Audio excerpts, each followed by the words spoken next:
Bonjour messieurs, dames, je me présente Carl Launay, donc éleveur de moutons dans le Maine-et-Loire, dans la petite ville de Saint-André-de-la-Marche. Donc nous on travaille dans les coteaux, on fait du mouton plein air en extensif. Donc une méthode d'élevage où on travaille avec le bocage. Donc moi je suis pas agriculteur d'origine, je suis pisciculteur. Donc j'ai commencé ma vie professionnelle par le poisson. Et puis après, on a découvert le mouton avec ma femme, qui est aussi ma collaboratrice, Marie-Pierre, où on s'est mis à avoir notre premier mouton en fait, dans les années 2006, si je ne dis pas d'erreur. Et puis c'est devenu une passion, et jusqu'en 2010 où on s'est dit, bah, ça y est, il faut faire le pas, il faut s'installer et aller là-dessus. Moi, voilà, pour se présenter, j'ai 38 ans, j'ai été aussi couvreur zingueur.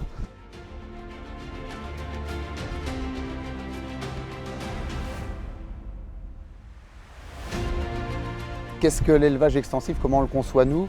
Eh bien, c'est une méthodologie où on essaye de faire des pâturages tournants.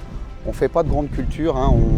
On prend un petit peu de céréales pour complémenter certains moutons qui sont dans les besoins, dans les moments, on va dire, les moins avantageux pour eux, comme l'hiver où il y a moins d'herbage et les étés caniculaires. Donc on les soutient un petit peu. Après, on essaye de respecter les densités pour éviter ces choses-là. On travaille aussi beaucoup sur le bocage, les arbres fourrages, etc. Les caches pour les animaux, pour qu'ils puissent aligner dans des bonnes conditions. Les moutons ont un instinct naturel où ils vont aller chercher les endroits pour se protéger et tout ça. Donc on essaye, voilà, de travailler là-dessus. On a des assez bons résultats. Pour ceux qui connaissent un petit peu, on a des mortalités à l'agnelage où on arrive à descendre en dessous de 10%. Donc comparé à la moyenne nationale qui est plutôt entre 15 et 20, c'est assez correct, on est assez satisfait. Maintenant, ça demande aussi de la surveillance plein air, des rondes de nuit, des rondes du matin. Voilà, on essaye de prendre soin de nos petits animaux qu'on aime beaucoup. Et puis voilà, donc on est aussi en collaboration dans ce projet. C'est-à-dire qu'il y a un élevage de moutons, il y a aussi une partie maraîchage qui existe sur site aussi, où on a décidé de faire un bail de location pour Michael Rapin, qui est maraîcher. Et dans les collaborants, on peut aussi citer l'association Terre de Mourir, qui est en soutien dans les différentes activités, qui va venir m'aider autant dans les moutons que dans le maraîchage pour Mika. Donc c'est des échanges de temps humains, etc. Donc l'union fait la force. Il y a un projet autonomie aussi qui est assez fort autour de tout ça, où on essaye de développer certains petits pôles. Donc dans des petites mesures, on va faire un peu de fromage de chèvre. Là, on a récupéré 2 vaches, donc on va se mettre un petit peu à travailler les produits laitiers, etc. Donc voilà, une dimension agricole assez vaste. En fait, revenir un petit peu à ce qu'était l'ancienne paysannerie, l'autonomie. D'abord, le paysan produit, il mange et il vend son excédent. Donc on essaie quand même de vendre de l'excédent, sinon on ne peut pas faire d'échange commercial avec le monde. Hein. Donc on est quand même tributaire de l'argent, donc il faut faire toutes ces choses-là. Il y a Marie-Pierre aussi qui fait la laine de mouton. Donc dans le mouton, on essaye d'être assez complet. Alors on n'a pas de partie laitière, on a une partie viande et une partie laine que Marie-Pierre fait. Donc elle est feutrière, donc elle file la laine, elle feutre, de temps en temps elle tricote, alors ça c'est plus rare. Je pense qu'elle vous présentera son projet mieux que moi. Je vous invite à aller voir l'Arche en laine de Marie. Et puis voilà, donc j'oublie pas les différentes personnes qui sont là aussi. Donc David Guillon, je cite, qui lui est dans un projet pédagogique, qui aime enseigner aux gens et retransmettre le savoir, qui a un gros soutien aussi pour l'entreprise de Michael et moi, au niveau administratif, il nous donne de son temps.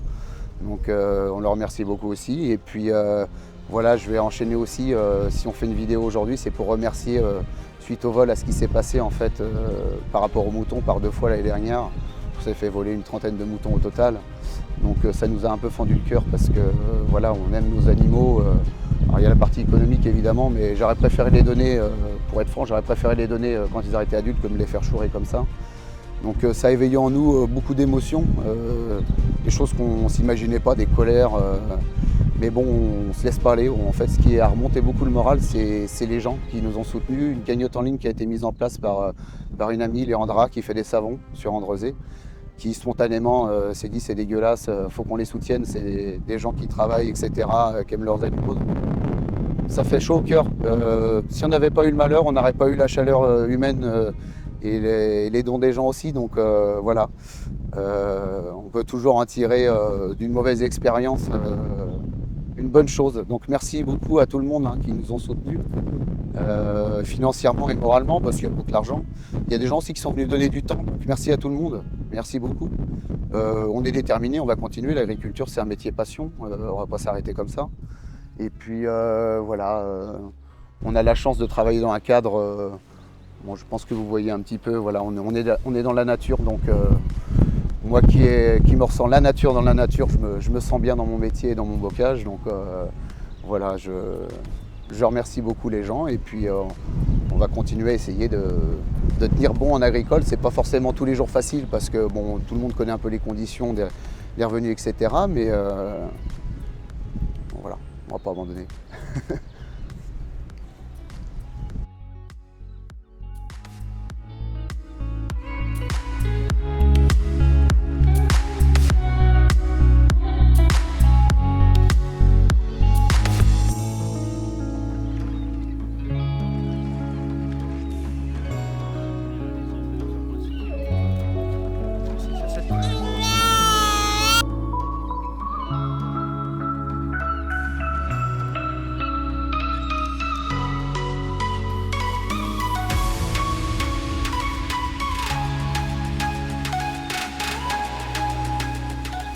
Karl Lamorère, première.